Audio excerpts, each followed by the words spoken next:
inside. Thank you so much for being here today. It's a very beautiful day in South Texas, and I'm sure that a lot of you feel that South Texas is a very beautiful community for a lot of different reasons. And on a day like today, all of those different reasons seem magnified. Also, I think that what's beautiful about all of us being here today is that you realize that there is no time for apathy in America, and there's no time for apathy in South Texas. Absolutely. You're here because you know that there is not proper representation for this area. There's not someone that is working for the people of this area. And for you to be here today and share this moment with someone who is taking on such an incredible challenge for this community, it means a lot. That solidarity, everyone being here together. I could go on and on about our good friend Eric, but I think that his passion and his breadth of experience and his commitment to South Texas speaks for itself, and now I'll hand it over to him so that he can speak for himself. Ladies and gentlemen, our good friend, Eric Holguin. Yeah.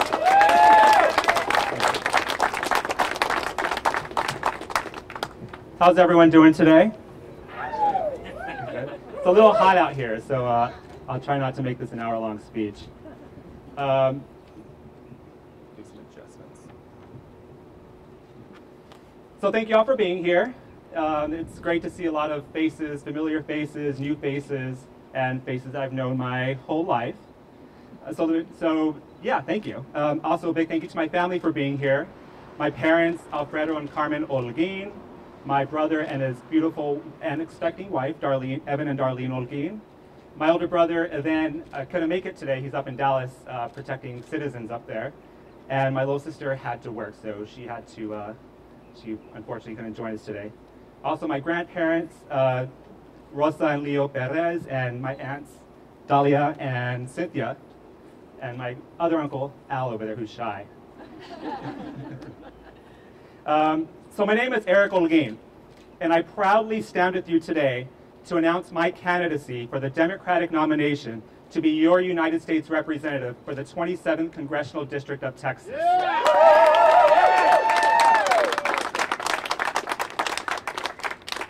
Before I go into why we need to rebuild Texas, let me tell you a little more about myself. I'm the son of a public school teacher and a championship-winning football coach, and of a devoted nurse. I'm the proud brother of 2 United States veterans who are now protecting our citizens as Texas State Troopers, and of a young, thriving college student. Growing up, my family didn't have much, if anything at all, but we were determined to succeed. My parents started their family as young adults and had their eyes set on the American dream. But achieving that dream wasn't the easiest.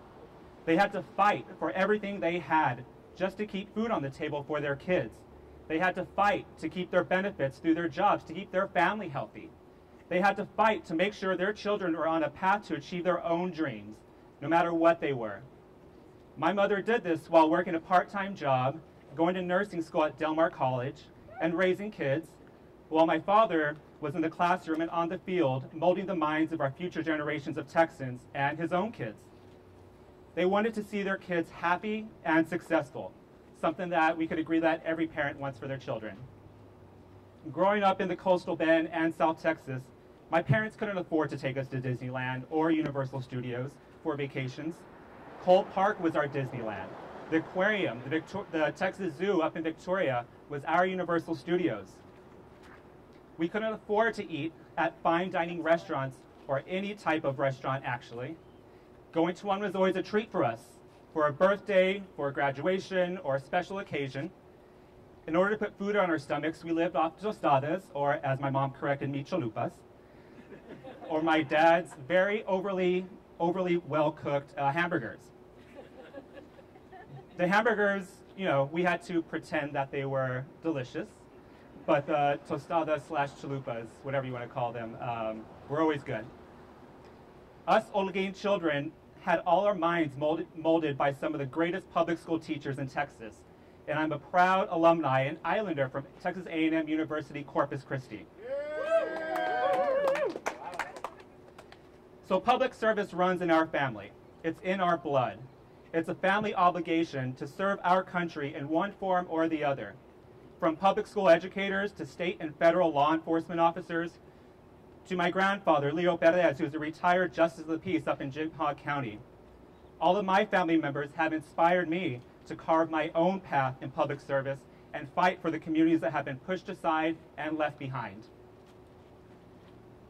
That goes from bringing about change to the city, or wanting to bring about change to the city, and bring a voice of a new generation of Corpus Christi citizens to the table when I ran for a city council seat here in 2009 when I was an ambitious college student, to working for a United States Congresswoman where I worked closely with the public on an array of personal issues, ranging from working with federal agencies to ensure our immigrants don't get deported, to working with 9/11 first responders to ensure that their health care is taken care of because they bravely threw themselves in harm's way whenever our country needed them most, to working as a union employee and member of the AFL-CIO and AFSCME with the New York City Controller. There, I was able to be hands-on in the community and working on a range of issues, from seniors who are being harassed and evicted by heartless landlords, to fighting to ensure the quality of public transportation is upheld, to doing everything possible to ensure our LGBTQ citizens are treated equally and with respect, and using the power of public pension investments to let Texas state leadership know that if they go through with a hateful and discriminatory bathroom bill, we will hit them where it hurts the most.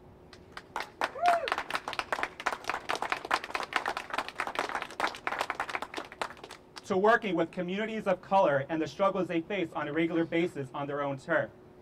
To protecting our immigrant population, not only because of the value they bring as loving people, but because of how much of a positive impact they have on our society and country. And working with small business owners who are veterans, disabled, or LGBTQ to make sure they have a fair shot at growing their businesses, and helping all small business owners to cut the red bureaucratic tape that is blocking them from becoming the next Whataburger or HEB. Which leads me here today. I think a lot of us here could agree that Texas has not been living by its motto, and that is friendship. Friendship isn't passing discriminatory show-me-your-papers laws like SB 4. Friendship isn't coming up with excuses as to why rape victims have to live their lives without having their attackers prosecuted, all because there is no real effort to fund the processing of their untested rape kits. Friendship isn't trying to defund our public education system and use shiny and pretty words like school choice so that the wealthy can use our taxpayer money to pay for their kids' private education and take what little our public schools have to mold the minds of our future generations. It also doesn't mean to not do everything possible to ensure expecting mothers have access to proper health care, because the death rate of our mothers has shockingly gone up due to the war on women. Friendship isn't allowing our manufacturing and production jobs to be shipped to other countries and leave thousands of our labor force unemployed and unprepared for new technologies. I could kind of be here all day if y'all didn't get the point that a lot's going on in Texas and the country that we need to work on. So let's get to how we're going to rebuild Texas. We rebuild Texas by investing in our working class and our infrastructure. When I say infrastructure, I don't mean potholes, roads, and bridges only. I mean setting up the district so that we can be ready to bring innovative firms and industries that can employ thousands of our local workforce. Take Whataburger, for example. They moved their headquarters to San Antonio because our infrastructure wasn't set up for their growth and expansion, and that cost us jobs and opportunities. I will be sure to fight for federal funding and advocate for state funding to rebuild our water systems so that our families don't get chemical poisoning or we have to deal with another damn water boil.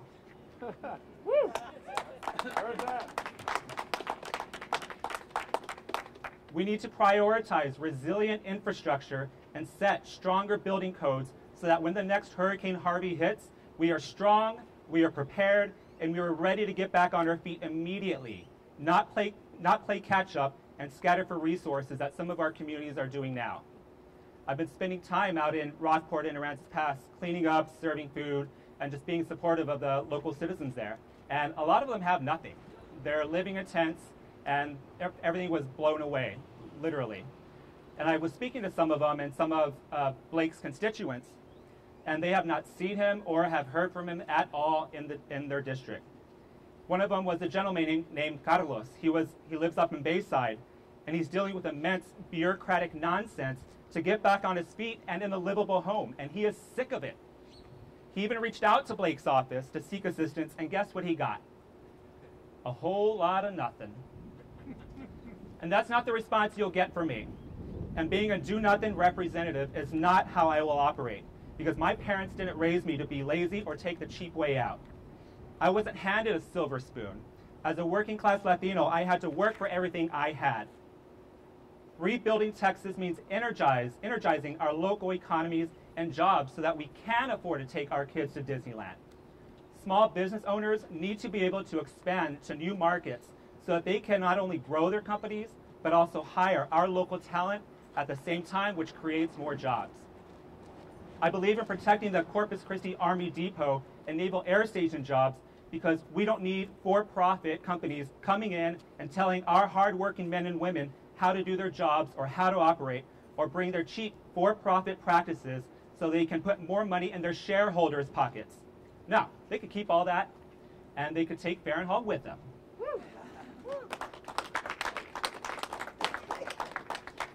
Rebuilding Texas means investing in our people, not in the donors that line Farenthold's pockets. I believe health care is a right and not a privilege.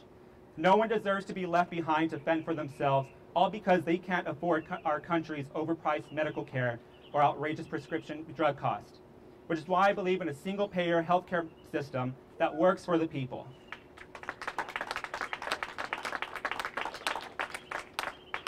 I will do everything possible to expand low-cost local community health centers into some of our smaller communities so that rural citizens don't have to travel long distances to get simple care in expensive emergency room stays. My grandmother and grandfather on my father's side both suffered from Alzheimer's disease. So it's a personal mission of mine to fight for funding to find a cure and eliminate this terrible disease that has been ruining the minds of our loved ones. Speaking of minds, I'm a firm believer that education is the key to opportunity, and that starts with setting up a universal pre-K program so that our underprivileged kids can get a quality start on their educational careers. And quality education goes beyond pre-K. It means having free access to our community colleges and low cost to free tuition for working class families. Because everyone, regardless of race, gender, or age, deserves a shot at having that key to success. Growing up with a father that is an educator, I've seen firsthand how much teachers are taken advantage of, expanding their work hours without proper compensation, expecting our educators to pay for their own supplies, undermining their right to collective bargaining for higher pay and better benefits. The war on teachers has got to stop. These are the people who set everyone up for success, no matter where you fall on the political spectrum. So my message to all of those that are anti-teacher, know where you came from and know who put you in the spot that you're in now. And we should treat them with dignity, respect, and fight for higher pay and better funding for our public schools.